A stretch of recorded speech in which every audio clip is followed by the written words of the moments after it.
안녕하세요. 오늘도 사연살롱을 찾아주셔서 감사합니다.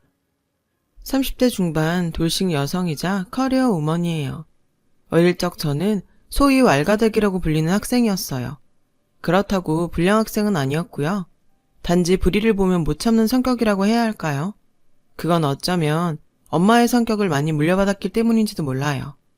남편과 일찍 사별하고 혼자 몸으로 저를 꿋꿋하게 키워내신 엄마는 말 그대로 장군감이셨어요. 에피소드를 말하자면 초등학생 시절 여자애들을 못살게 굴던 남자애들과 싸움이 붙었던 적이 있었어요. 그날은 공교롭게도 싸움에 지고 집에 들어갔었어요. 배고파서 진 거야. 밥 먹고 가서 이기고 올게. 그럴 거 있니? 밥은 이기고 와서 먹어. 걔들이 잘못한 만큼 혼내준 다음에 싸우고 나면 애들 데리고 와라. 걔들이랑 다 같이 저녁 먹자. 애들 뭐 좋아하니? 이쯤 되면 어떤 성격인지 알만하죠? 물론 이랬던 제게도 흑역사는 있었어요. 20살이 된 저는 꽤 괜찮은 대학교 경영학과에 입학했어요. 남에게 지금 못 사는 성격은 공부에도 해당되었거든요. 덕분에 꽤 좋은 성적으로 졸업할 수 있었죠. 하지만 취업 준비생이 된 저는 세상이 그렇게 만만하지 않음을 깨달았어요. 세상에는 저보다 훨씬 좋은 스펙의 학연, 지연, 혈연까지 모두 겸비한 경쟁자들이 너무 많더라고요. 하지만 전 기죽지 않았어요. 지연, 혈연이야 어쩔 수 없다 쳐도 나머지 부분은 제가 노력한 만큼 채울 수 있다고 생각했으니까요. 그리고 그 나머지 부분을 채워낸 끝에 어느 중소기업 총무팀 사원으로 입사하게 되었어요. 이름은 중소기업이었지만 대기업에 납품하는 파트너 회사로서 업계에는 전도 유망하다고 소문이 자자할 만큼 아주 좋은 직장이었으니까요. 무엇보다 창립자이신 사장님께서는 업계의 전설이라고 불릴 정도로 실력과 인품을 모두 겸비한 분이셨죠. 이런 곳이었기에 저는 순조롭게 커리어를 쌓아갈 수 있었어요. 회사는 날로 번창해 나갔고 임직원 모두 능력 있고 좋은 사람들이었어요. 그중 입사 동기 하나가 눈에 들어왔어요. 모든 직원들의 사랑을 한몸에 받으면서 분명하고 올바른 판단력으로 업무를 처리해 나가는 남자였죠. 마침 거래처 점검차 외근을 나갈 일이 있어서 그와 출장을 나갔어요. 업무를 마치고 둘이 함께 바닷바람을 맞으며 술잔을 기울였어요. 그때 그 사람이 그러더라고요. 자기는 공과 사를 구분할 줄 아는 사람인데 저랑 있으면 그게 안 된다고요. 자꾸 당신이 신경 쓰여요. 일이 손이 안 잡힐 만큼 많이요. 그의 뜬금 고백에 놀라기도 했지만 그래서 더욱 가슴 벅찼어요. 그렇게 우리는 사내 연애를 시작했어요. 얼마 되지 않아 우리가 사귄다는 소문은 사내에 쫙 퍼져버렸죠. 사내 커플 탄생 축하를 위해 마련된 회식 자리에서 저는 그에게 공개 프로포즈를 했어요. 그 자리에는 늘 그랬듯이 사장님께서도 함께 계셨고요. 평소 한없이 인자하시던 사장님께서는 그날만큼은 다소 진지한 표정이었어요. 아니나 다를까 사장님께서는 며칠 뒤 저희 둘을 집으로 부르셨어요. 전 공사를 구분하지 못했다는 꾸짖음을 각오하며 남자친구와 함께 사장님 댁을 찾아갔어요. 사실 이쯤에서 진작 눈치를 챘어야 했죠. 이런 일로 일개 직원을 사장님 댁까지 부르다니 아무래도 이상하잖아요. 아니나 다를까 제 남자친구가 바로 사장님의 외동아들이더라고요. 사장님께서는 아들 녀석한테 밑바닥부터 일을 가르치려고 입사를 시켰지만 혹여 특혜라도 있을까봐 숨기셨다더군요. 그 마음이 이해는 갔지만 한편으로는 이율배반적이라고 생각했어요. 평소 임직원들을 믿으신다더니 결국은 직원들이 못 믿어 그간 아들의 존재를 숨기셨던 거네요. 당돌한 제 대답에 사장님은 그저 허허 웃으셨어요. 하지만 예비 시어머니께선 제 대답이 마음에 들지 않는 눈치였어요. 어머머머머? 얘 말하는 것 좀 봐. 어른 앞에서 버르장머리 없이? 그런 소리 말아요 여보. 얼마나 좋아. 젊고 똑부러지고. 사장님께선 아들에게 신신당부하셨어요. 너한테는 아까운 인연이야. 은혜 갚는다 생각하고 잘해 인서가. 결혼식 당일 모든 직원들은 사장님의 아들이 말단 직원이었다는 사실에 놀랐어요. 그래도 별 소란은 없었어요. 시아버지를 닮은 회사에 시아버지를 닮은 직원들이었으니까요. 특혜 같은 건 하나도 없이 저와 남편의 회사 생활은 평범 그 자체였어요. 그런데 믿고 의지했던 시아버지께서 오랜 지병으로 갑작스럽게 세상을 떠나시면서 상황은 반전되고 말았어요. 경영권을 승계한 시어머니가 흉흉한 속내를 드러내면서 회사에 망조가 들기 시작했거든요. 시어머니의 취임사는 아주 간단했어요. 금입으로 비상경영체제에 돌입합니다. 당황한 저는 남편에게 물었어요. 무슨 비상경영? 당신은 알고 있었어? 몰라. 엄마가 알아서 하겠지. 세상에. 비상경영이라니요. 도산을 맞은 회사도 아니고 쭉쭉 성장해 나가는 우량기업인데요. 당연히 모든 직원들은 의문에 빠졌고 곧장 시어머니의 정치질이 시작됐어요. 시어머니는 직위 고하를 막론하고 연봉 재협상을 시작했어요. 연봉을 깎겠다는 일방적인 선포였죠. 저와 직원들이 반발하자 시어머니는 경쟁관계에 있는 직원들 사이를 이간질해가며 끝끝내 전 직원 연봉 삭감을 이뤄냈어요. 그리고 저를 시녀부리듯 데리고 다니며 부려먹기 시작했어요. 통근버스 없애고 교통비 지급하겠다고 통보해. 직원 하나당 최대 3만 원이면 충분하겠지? 하루 3만 원이 아닌 매달 3만 원이요? 10,000원은 오고 가며 회식하고 10,000원은 아껴서 살림에 보태고 나머지 10,000원은 버스비하고 모자라면 모자란 대로 아껴 쓰라 그래. 진심이세요, 어머님? 직원들 반발은 어쩌시려고요? 어쩌기는 3만 원도 아까운 제값 것들 주제나 원망하라지. 그리고 너 그놈의 말버릇부터 고쳐.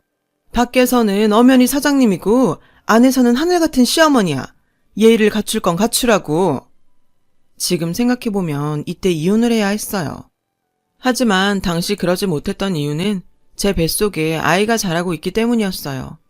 제 아이에게 아버지의 부재를 느끼게 하고 싶지 않았거든요. 근데 이놈의 시어머니는 저의 임신까지도 이용하려 들더군요. 돌봐주겠다는 핑계로 남편을 꼬드겨 저를 시댁으로 들이더니 사극에서나 볼 법한 시집살이를 시켜댔죠. 정말 극한의 시집살이였어요. 시어머니는 집에서조차 악덕 사장으로 군림하려 들었어요. 마트라도 한번 다녀올라 치면 구매 서류를 작성해서 결제를 받아야 했죠. 서류도 제대로 볼 줄 모르는 주제에 말이에요. 게다가 시어머니 주머니에선 돈 한 푼 나오지 않았어요. 모든 지출은 제 돈으로 해결해야 했죠. 제 돈으로 손수 만든 수라상을 삼시세끼 받아 드시면서 저는 주방 구석에서 잔반을 때려 넣은 비빔밥으로 배나 겨우 채우는 신세가 되었어요. 심지어 며칠에 한 번꼴로 밥상을 들이없는데 내가 이러려고 결혼을 했나 싶더라고요. 고민 끝에 전 마지막 기대를 걸고 남편에게 속내를 털어놓았어요. 어머니 정말 너무하시는 것 같아. 나도 그렇고 다들 불만이 많다고. 넌 어떻게 내 앞에서 우리 엄마에 대해 그따위로 말하냐? 뭐? 그따위? 그래, 제발 부탁인데 우리 엄마 말에 토 좀 달지 말고 하라는 대로 좀 해. 분명하고 올바르던 남편의 변화에 저는 당황했어요. 알고 보니 남편은 멍청이 중에 상멍청이더라고요. 부모님 없이는 아무것도 못하는 모질이었던 거죠. 시아버님이 살아계실 때는 당신께서 제지하고 이끌어주셨지만 돌아가시고 나니 본색이 드러나고 말았던 거죠. 하필 모질이 남편을 새롭게 조종하게 된 사람이 악덕 사장이자 시어머니였고요. 제가 하루하루 이혼을 고민하며 지내는 사이 회사는 엉망이 되어가고 있었어요. 누군지도 모르는 시어머니 쪽 친척들이 출근 한 번 안 하는 유령 직원들이 되어 고액 연봉을 챙겨갔고 반면에 직원들은 삭감된 연봉조차도 제때 받지 못했어요. 수당 없는 야근에 주말 특근은 당연한 일이었고 직원 식단마저 콩나물 헹구다 만 것 같은 미지근한 국물에 반찬은 단무지 하나뿐인 날이 다반사였죠. 물론 그렇게 빼돌린 회사 돈은 전부 시어머니 주머니로 들어갔고요. 저는 직원들의 불만사항을 시어머니께 꼬박꼬박 전했지만 그때마다 돌아온 것은 욕설뿐이었어요. 집안에서는 집안대로 시집살이가 극성으로 치달았고요. 그러던 어느 날 제가 이혼을 결심하게 된 사건이 벌어지고 말았죠. 정기검진 결과 유산조짐이 보였어요. 스트레스 때문이었어요. 놀란 저는 회사에 휴직계를 내려고 했지만 시어머니는 김장이 먼저라면서 저를 집으로 끌고 가셨어요. 그리고는 몸살이며 김장을 담그는 저를 갈구셨죠. 뭐? 그깟 일로 일을 쉬어? 나 땐 더했다. 넌 세상 편한 줄 알아야 돼. 애 놓은 날에도 미역국 한 사발 먹고 밭일 나가고 그랬어. 거짓말 좀 하지 마세요. 시집살이 없었던 거, 귀한 며느리 대접받으면서 사셨던 거 제가 뻔히 다 아니까요. 또 말 됐고 어디 감히 하늘 같은 시어머니한테? 하늘 같은 분이셔서 며느리 월급까지 가져가셨나요?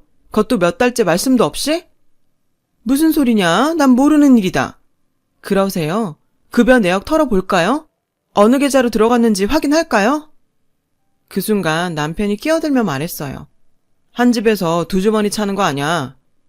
솔직히 그 순간은 못된 시어머니보다 갑자기 끼어든 남편이 더 미웠어요.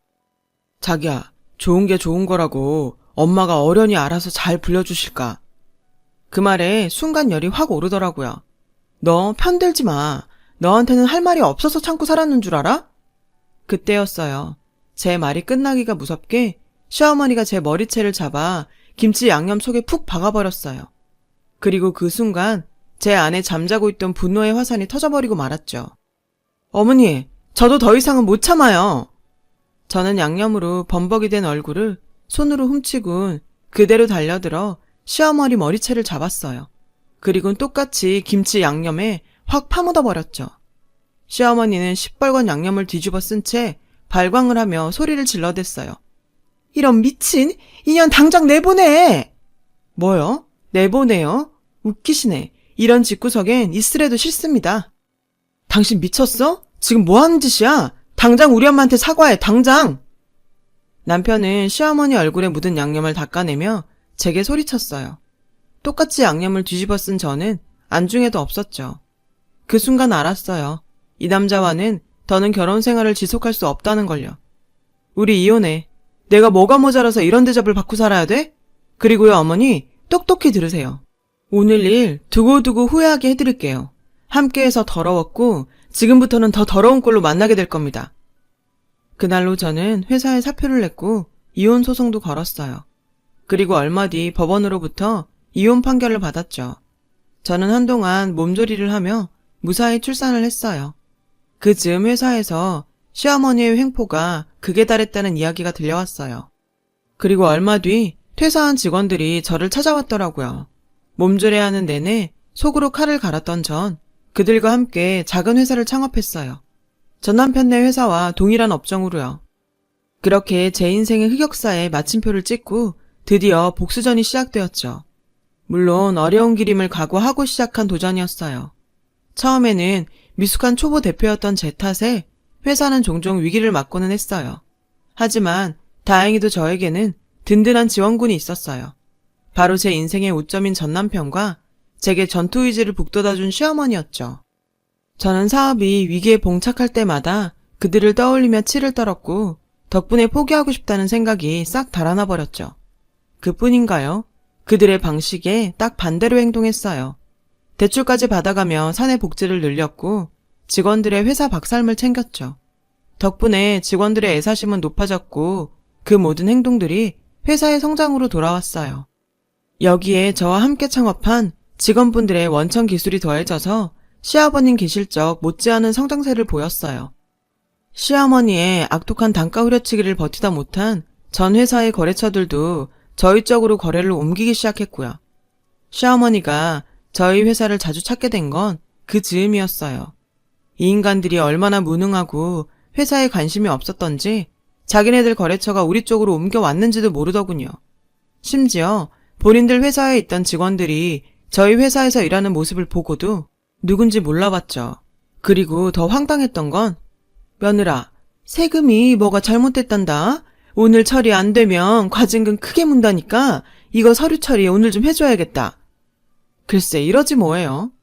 지금 뭐 하시는 거예요? 저 그쪽 며느리 아닌 지 한참 됐고요. 엄연히 이 회사 대표예요. 그 회사에는 그깟 하나 제대로 할 직원도 없나요? 왜 여기 와서 이러세요? 요즘 젊은 것들 근성이 없어가지고 뻑하면 나가고 그런다 글쎄. 너도 그렇다 얘. 같이 산 정이 있는데 이 정도도 못 해주니? 정이 그리우시면 초코파이나 사드세요. 여기 와서 정타령하지 마시고요. 그렇게 매번 찍소리도 못하고 돌아서는 시어머니의 모습이 어찌나 고소하던지 비타민이 따로 없더라고요. 한동안 시어머니 회사 직원들이 저희 회사로의 탈출 러쉬가 가속화되었어요. 어느덧 저희 회사 직원 대부분이 그쪽 회사 출신이 되었죠. 그들의 고생을 충분히 알고 있던 저는 모두를 받아주었어요. 그건 그쪽 회사에는 제대로 된 직원이 남아있지 않다는 반증이기도 했죠. 당연히 그쪽 회사는 잦은 품질 문제를 일으켰고 결국 대기업 납품건에도 문제가 생겼어요. 저는 그 기회를 놓치지 않았어요. 시어머니 쪽 회사와 경쟁 같지도 않은 시시한 경쟁을 시작한 거예요. 대기업 납품건을 따내기 위한 입찰 경쟁이었죠. 그런데 이 사람들은 답 없는 만큼 겁도 없는 인간들이더라고요. 아니 글쎄, 대기업에 보낸 샘플 제품을 저희 회사 제품을 가져다가 케이스만 갈아서 제출했지 뭡니까? 저는 그 정보를 입수했으면서도 입찰 당일까지 모르는 척 했어요. 그리고 입찰 당일에 그 사실을 공개했죠. 이거 우리 제품이다. 얼마나 기술력이 떨어지면 남의 제품을 도둑질에다가 제출을 했겠냐고요. 그런데 그 자리에 참석한 남편의 답변이 가관이었어요. 저희 두 회사는 사실상 같은 회사예요. 그러니 제품이 같은 거죠. 대기업 측 관리자가 제게 물었어요. 방금 하신 말이 사실인가요? 서류상엔 별개 회사로 나오는데요. 아닙니다. 서류에 적힌 바와 같이 별개의 업체입니다. 제가 그렇게 말을 하자 남편이 저에게 귓속말을 해왔어요. 당신 진짜 이럴래? 까놓고 말해서 저거 우리 회사 직원들이 만든 거잖아. 그걸 이제 알았니? 근데 이제는 당신의 직원들 아닌 걸로 아는데? 저는 그렇게 말하고는 심사위원들 앞에 나서서 진심을 전했어요. 금일 제출한 이 제품은 저희 직원들이 평생을 바쳐 일구어낸 기술력의 산물입니다.